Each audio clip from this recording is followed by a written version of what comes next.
একবার স্পেনের বিপক্ষে মাঠে নামছে আর্জেন্টিনা ফুটবল দল।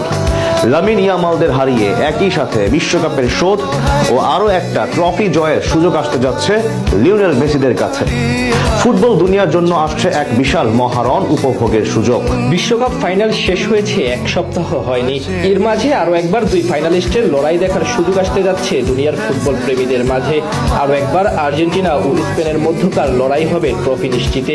একদিকে মেসিদের কাছে সুযোগ জয় দিয়ে বিশ্বকাপ ট্রফির শোধ নিয়ে নেওয়া, অন্যদিকে লামিন ইয়ামালদের কাছে সুযোগ নিজেদের শ্রেষ্ঠত্ব প্রকাশের আরো একবার। 2026 বিশ্বকাপের সবচেয়ে আলোচিত ম্যাচগুলোর একটি ছিল ফাইনাল। আলবেসিলেস্তাদের বিপক্ষে বলা চলে এক প্রকার দাপট দেখিয়ে জয় তুলে নিয়েছে ইউরোপের জায়ান্টরা। তবে মাঠের খেলা ছাপিয়ে মাঠের বাইরেরও একাধিক বিষয় নজর কেড়েছে এই নিয়ে, যে রেশ এখনো চলমান। এর মাঝে নতুন ঘোষণা এসেছে তাদের মধ্যকার আরো একটি ম্যাচের। জানা গেছে দুই মহাদেশের দুই বর্তমান চ্যাম্পিয়নদের মাঝে তাদের বহুল কাঙ্ক্ষিত ফিনালিসিমা আয়োজনের সিদ্ধান্ত এসেছে নতুন করে।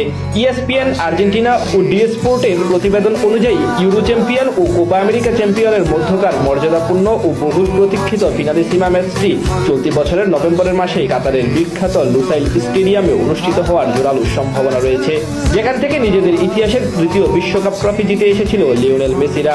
কাতার সরকারের কাছে স্টেডিয়ামটির সত্ত্ব থাকায় এবং ফিফার তরফ থেকে ম্যাচটি আয়োজনের জোরালো আগ্রহ থাকায় চলতি বছরেই এই হাই ভোল্টেজ ম্যাচটি আয়োজনের পথ প্রশস্ত হয়েছে।